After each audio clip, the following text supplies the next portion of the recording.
हम जो है पैदा हुए हैं और हमारी भी संतान हुई। इस पृथ्वी के ऊपर देख रहे हैं तो ये जो शरीर है पंच तत्व का चोला है। ये पंच तत्व का चोला अग्नि जल वायु पृथ्वी आकाश 5 तत्व का चोला बताते हैं महात्मा, दर्शाते हैं। उसमें 3 गुण हैं, तमोगुण और रजोगुण और सतोगुण। तो पंच तत्व का चोला और 3 गुणों का रास्ता और इस शरीर के अंदर जीव। अब ये पता नहीं जीव कहाँ से इस शरीर में प्रवेश होता है।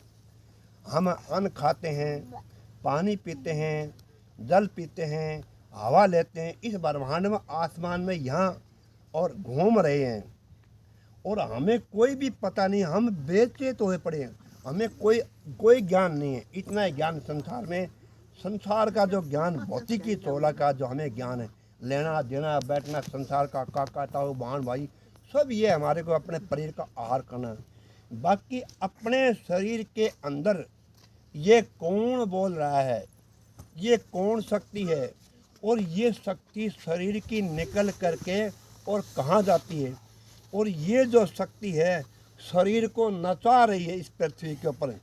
हम इस शक्ति के बंधन में हैं और ये शक्ति जो भीतर की जो ये सारा शरीर को हिला रही है, सारा काम कर्म जो ये करवा रही है।